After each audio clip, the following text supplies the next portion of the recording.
Hello, everyone, and welcome to the latest episode of the Why Am I Here podcast with me, your host, Sani. How's it going, everyone? Good to be back. Was away for 2 weeks from podcasting because sometimes you need to have some time to yourself when you got a lot going on. You know what I mean? Yeah, I bet. But I'm here today. I'm here today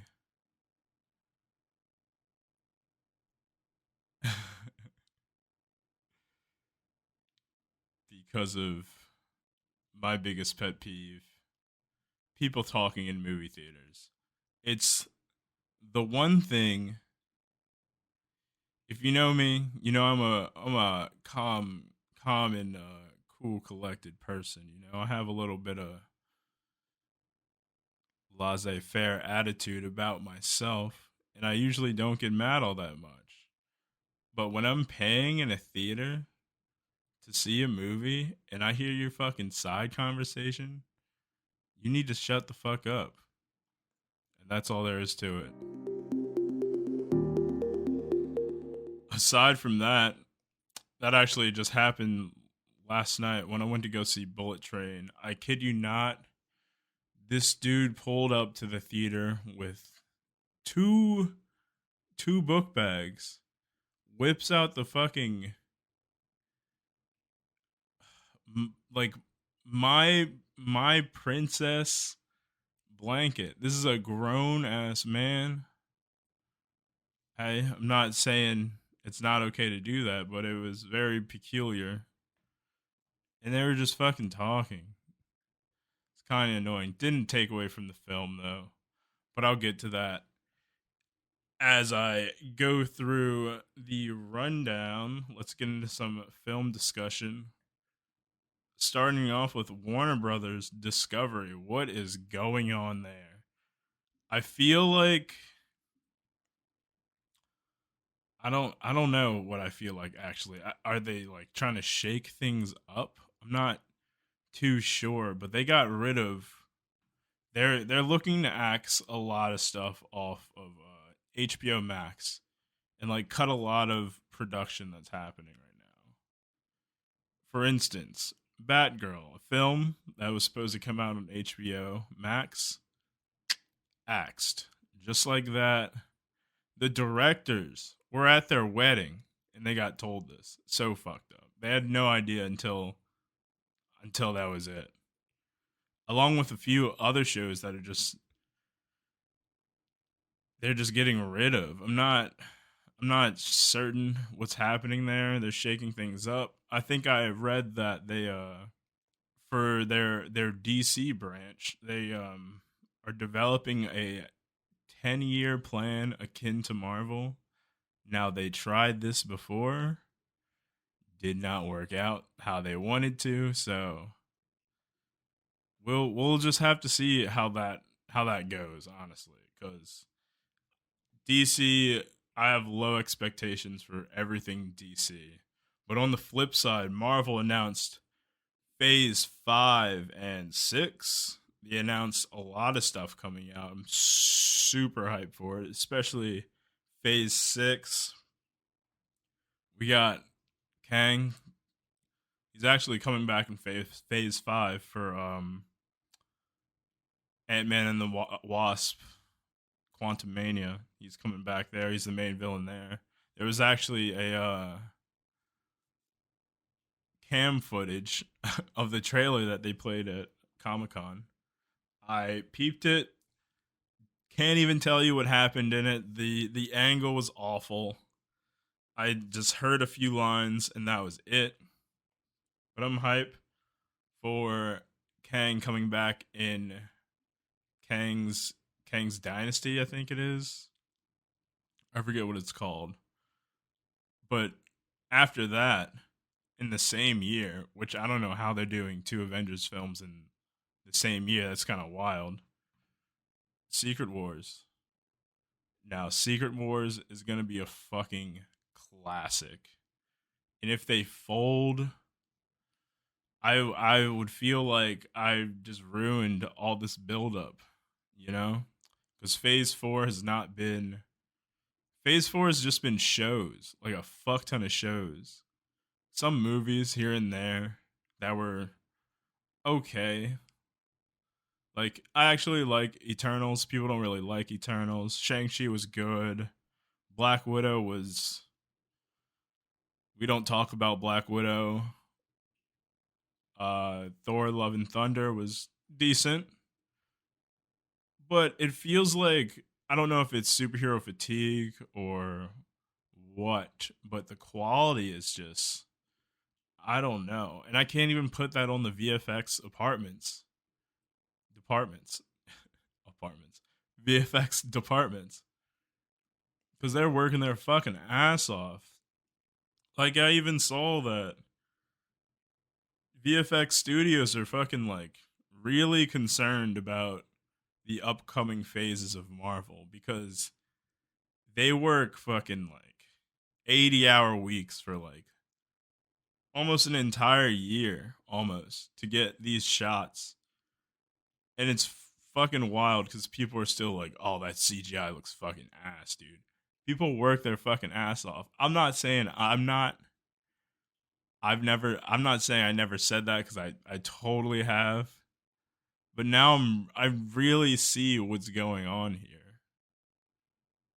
And Marvel's low key taking advantage of VFX industry and just working them to the bone. Similar to how animators are treated in anime. It's kind of crazy. Like you would feel they would kind of see this coming, you know? But aside from that, the Joker sequel with Lady Gaga is actually a thing and it's actually coming out. Who fucking knew? Joker, I'm gonna fuck this up. Folie à deux. Yeah, that's coming out October 4th, 2024. I don't know why in my notes that was a 2, but I'm almost positive it's 2024. Am I excited for it? I honestly can't say I'm excited for it. I enjoyed the first Joker with Joaquin Phoenix, who is also returning. I assume reprising his role, and it's going to be a love story with Lady Gaga playing Harley Quinn. Am I excited about it? I don't know. It's hard to say. It's hard to say. Although I did like Joker, and it was like a perfect film to come out when it did because it really showed the incel in its natural habitat, low key, and just it's a good film. It's a good film. I'm not gonna delve too deep into the Joker, which came out a few years ago. You guys should just probably already seen it or should go watch it. It's not your typical superhero quote unquote flick. My boy Jake Gyllenhaal, in talks for Roadhouse remake. They're remaking Roadhouse. I also saw that Conor McGregor making his first acting debut in Roadhouse. I'm pretty sure I saw the original Roadhouse with Patrick Swayze. I don't remember what happened. He kicks people. I don't know. I feel like I get Roadhouse and Dirty Dancer confused. I don't know why. I don't know why, but I'm hyped for my boy Jake. Favorite actor out there. Always puts out great work. Never phones it in. He's fantastic.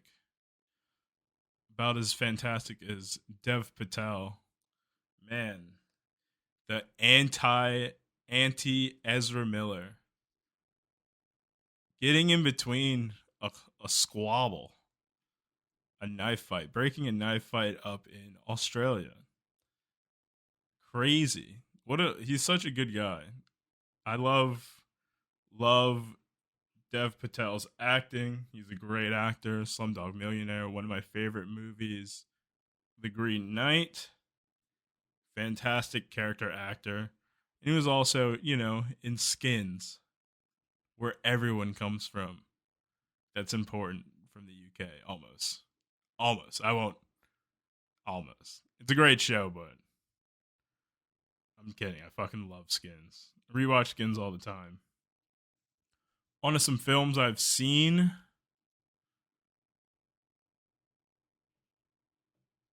Some films that I've seen. I've only seen four since you last heard this soothing voice. Those four are The Gray Man, Vengeance, Bullet Train, and Prey. I'll start with The Gray Man. I see a lot of people hating on The Gray Man. I understand the hate. It is a ridiculous movie, ridiculous film. Doesn't really make much sense physics wise. Similar to Bullet Train, but it had a different vibe to it. Bullet Train had a way different vibe, but I'll get to that after. The Gray Man with Ryan Gosling, Chris Evans. It was nice seeing Chris Evans play more of a villain role. He played a psychopath. He really did. Ana de Armas was in it as well as I forget the other woman's name from Daredevil. Henwick? Henwick? I forget. I'm kind of mad about that actually. Damn. I'm sorry, actress. I should know this. But I thought the Gray Man was just a fun action film. Almost like not quite Mission Impossible cuz the Ryan Gosling in the Gray Man was a fucking killing machine. And like Ethan in Mission Impossible can kill people, but he's more of a strategist, I would say. It's more about strategy in Mission Impossible. The Gray Man is just stay alive by all means and kill all my enemies. That's what it's all about. It's just pure dumb action, like similar to like 90s action films. Is it worth checking out? That's up to you. If you love action, it's not necessarily funny, but if you like action, I'd go check it out. It's pretty good. On a different note, Vengeance. What a film. One of the best films this year in my opinion. It was fantastic. BJ Novak's directorial debut. The dude from Office. I don't watch The Office, so I'm not I don't really know him all that well. Was he on SNL? I don't know. Shout out BJ. He liked my tweet about the film. Stand up guy. It's funny because you come into Vengeance with the expectation of like a dumb people in the South like trying to do stuff or whatever. And this dude from New York pulls up like, "What the fuck are you guys doing? Like this isn't how you live." And he kind of learns from them, which happens, but it's quite the twist. There are a few twists in this film, and it subverts expectations quite a few times. Basically, the whole story of the film is don't judge a book by its cover. It's as simple as that. That's the simple through line in dealing with like male like hookup culture as well, and how society reacts to like news and what's happening, and how news just like flows and flows, so nothing really stays in the public eye for all that long, and everyone has an opinion.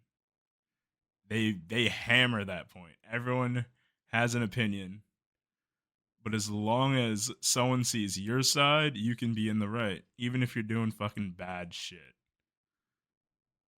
And that's how America is today. I love Vengeance. I gave it 4.5 out of 5 stars on my letterbox. Solid letterbox review. If you do not follow me on letterbox, go check it out. I review everything I see. Same name as the Twitch handle. Same name on everything pretty much. Why am I here pod? Why am I here pod? Go check it out. It's great. And yesterday, these are the two I've seen most recently, being today and yesterday. Yesterday, I saw Bullet Train. Now, Bullet Train was a surprise. I saw the trailer, so I kind of expected what I was getting into, but I didn't expect Bullet Train to be as good as it was. I it it it exceeded my expectations. It really did. It was a fantastic film. One of the funniest films this year. The fight choreography was amazing. The camera work was fucking fantastic. Go see Bullet Train. Brad Pitt kills it in like a dopey himbo like Zen dude because he has the worst luck ever, but also the best luck, like a ladybug. If you see the film, you'll understand the ladybug reference. But on to Prey, which I watched today, prequel to Predator. Great film. The old Predator. I've seen all of the Predator movies. I've seen the Arnold one, the OG Predator, uh Danny Glover, Predator 2, Predator in the Hood. Just kidding, that's not what it's called. It's just called Predator 2. But he's in the city and Predator has a sword fight with a Jamaican. That actually happens in Predator 2. And I saw Predators, AVP. I don't know if I saw Alien vs Predator Requiem. Huh. Don't think I want to though. Don't think I want to. But you should check out Prey, available on Hulu now. It follows a Comanche tribe, in particular, a young Comanche woman who's grown up to live a certain way, you know, housewife type medicine woman. But she wants to be a warrior. She wants to fight. She wants to hunt. And she throughout the entire film, she's trying to prove that she should never be underestimated. And I think that's the best part of the film, honestly. You should never just don't underestimate anyone. What you might think is prey may turn out to be an actual apex predator. You never know. You never know. But the acting in it was phenomenal. I can't recall names cuz these are like not relatively known actors. But the dude that played her brother was really good. Really good. And he had one of the best scenes in the film, honestly. Aside from like how it ended, one of the best scenes in the film because just go see it. I don't want to ruin it for anyone. I'm not a ruiner, you know. But those are the films I saw. Those are the films I saw. No, there's not much in like TV news. There wasn't much news this week, honestly. Now that I think about it, there wasn't much other than I guess characters coming on for shows, like renewing for shows, like Sex Education, getting some of its characters back. A few are leaving. Oh, the Flash. The Flash is finally ending, and let me tell you why I'm bringing this up. When I was younger, this show came on the CW.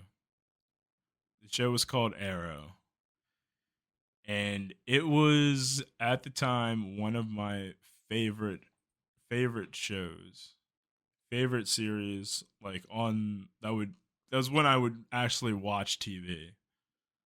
Is back when Arrow would come on because I would watch it every. It would come on Wednesdays. I'm kind of annoyed that I still know this. It used to come on Wednesdays at 8 p.m. every Wednesday for like from that like fall to spring block of television, right? And Arrow was amazing, season 1 and season 2. Then it got kind of bad and it just fell off from there. But they like created this thing called the Arrowverse, which brought in a lot of DC characters, and it brought in the Flash first as Barry Allen before he got his powers, and then after he got his powers, and that's when the Flash show started. And honestly, I used to enjoy the Flash. Like season one was good. Season one of the Flash was good. I wouldn't say it was as good as season one or season two as Arrow because those that's honestly perfect television. Season one, season two of Arrow, but season two was all right. That's when they introduced like Earth two and stuff like that. Like they started introducing multiverse. This was way before Doctor Strange's Multiverse of Madness, before any of that stuff. They've been doing multiverse content on the CW. Crazy, I know. Wild, even. But yeah, The Flash. It's crazy. I stopped watching The Flash after season 4, and it's ending at 9 seasons. So it's been going on for a smooth minute, the smoothest minute, just coasting. And they had so many problems with fans being super racist. For Iris West, who was black, who's white in the comics, people were not okay with that for some odd reason. People still aren't. Kind of ruined. I think her name is Candace Paddington, something like that. Fucking Loki fucked up her career trajectory. She's a good actress, but I don't know. Fans are brutal sometimes. I swear, it's awful. It really is. It really is. But the Flash is ending, and Ezra Miller's Flash is still coming out, even though HBO is like axing so much stuff right now. Like it doesn't even make any sense. So some TV that I've been on top of. Before I continue, I will be watching The Sandman, which I'm super excited for. That's like I remember cuz I got the audiobook for like The Sandman, the first part of Sandman. And it was voiced by James McAvoy actually. And the guy that's playing Morbius in Morpheus, I forget it was if it was Morpheus, the Sandman, Dream, as they also call him. I wonder if, but he sounds so similar to like James McAvoy's cadence, like the way he talks is very like it's kind of dreamlike. No pun intended. It's kind of dreamlike. And I'm really excited for that because that's a very interesting story. And I've been hyped on the Sandman ever since I listened to the audiobook. And as soon as they said they were making the show, I was like, damn, I'm sold. I'm in there like swimwear, baby. Cannot wait to watch that after the pod because that's literally what I'm doing today is watching that entire show. That's my plan. But on to the stuff I've actually seen.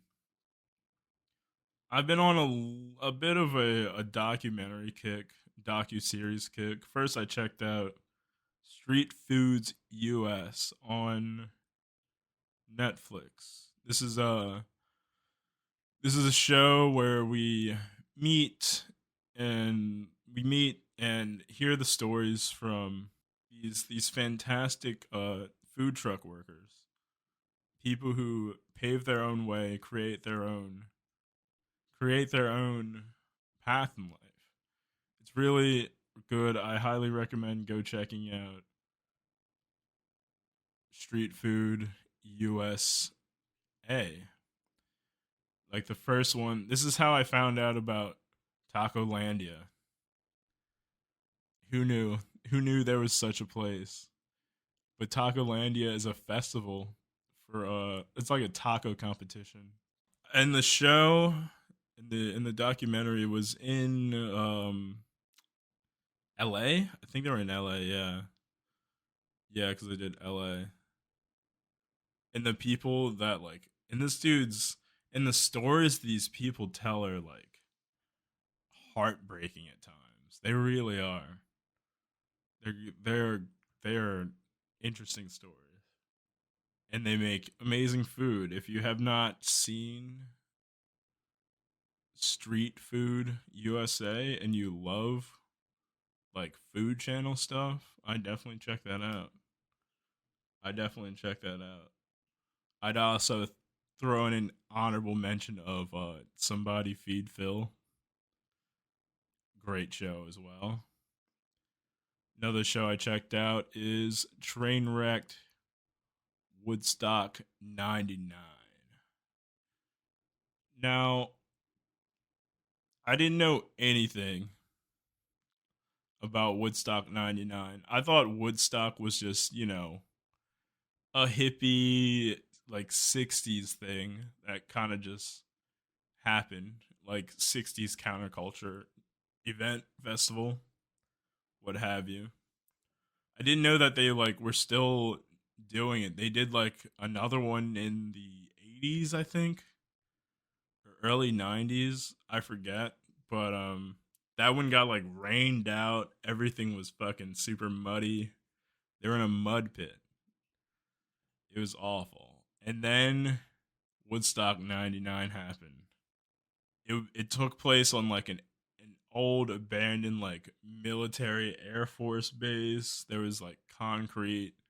It was like 100-degree weather. They didn't have enough security for 250,000 people. There was drugs everywhere, fucking naked people everywhere. Even people performing. The guitarist Flea for Red Hot Chili Peppers performed on the stage butt ass naked, dick swinging, ass cheeks out. I don't know. White people act crazy sometimes. I don't know what to say about that. But I loved how they really set you through the timetable. Like, it started with the first act, James Brown. They didn't even have James Brown completely secured. James Brown's like manager was saying like you got to pay us like before James even gets on. Then James heard the crowd, the massive crowd of 250,000 people. And when you see like the shots in the documentary, like I was just in awe. Like Korn played the first night and it was insane. Like it was an ocean of people. An ocean of people. And even they were like, holy shit, this is madness. And they were like fucking naked people, people doing drugs. They had fucking a late night rave on the second night when they were having rave after fucking I think it was Limp Biscuit kind of fucked everything up low key. Fred Durst inciting the crowd to like break shit. And they did it. Dickhead. Never liked that music. But yeah, they just started destroying the entire like grounds. There's long ass lines for showers. They weren't they weren't even cleaning the porta potties. The porta potties were like hazardous. They really were. And then on the third day, they broke the pipes and there was water everywhere. And the shit from the I kid you not, you could see it in the documentary. These people swimming in shit water from the porta potties and the pipe they burst. And they were drinking it too. In the documentary, they were like, all right, we should test this water, make sure it's safe to drink. They take it to the lab, come back the next day. They open the door and it fucking reeks, they said. They're like, oh, this is beyond contaminated. And one of the people's and like a lot of people got treated with this thing called trench mouth, which I didn't even know was a thing.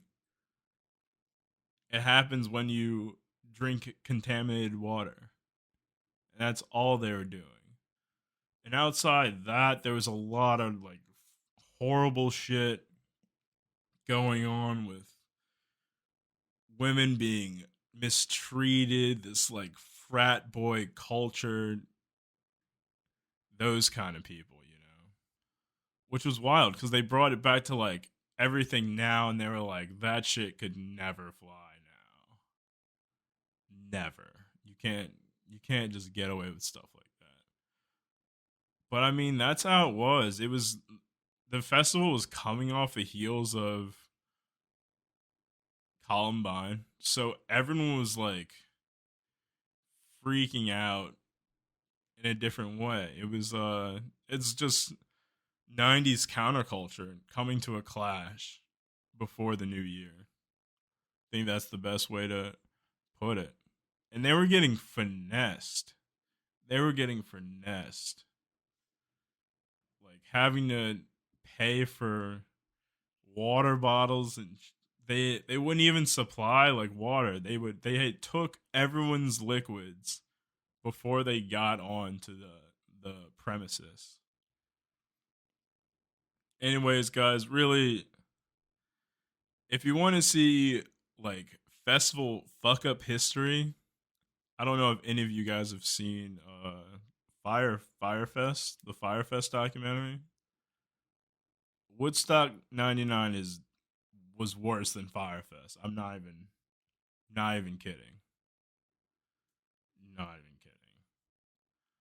But gave it 4.5 out of 5. Excellent documentary. Go check it out on Netflix, playing now. And this last show I checked out, which a few people had to convince me to watch, The Bear, which follows a like prodigy chef, like going back to his hometown in Chicago to like try and save his brother's sandwich restaurant that he just left for him because his brother committed suicide. And it just deals with that like it's one of the most stressful shows I've ever watched. This is why I do not work in restaurants. I can't deal with that kind of action. It's not my thing, you know? But yeah, the bear was one of surprisingly good. I highly recommend if you have not seen the bear, go check it out. It's worth a watch for sure. It's on Hulu. It's on Hulu. The dude from that played Lip in Shameless actually plays the lead in the show, and he's low key an excellent like TV character actor. I can't really see him in film, although I've seen him in like I think it was in movie 43. He doesn't really have that like face that movie star face, which could honestly lend to him playing like supportive roles because he can really deliver on emotion. And he the way he acts, the way he can like show his stress and how he's trying to bottle it down and stay calm is impressive, honestly. It's very impressive. It's excellent.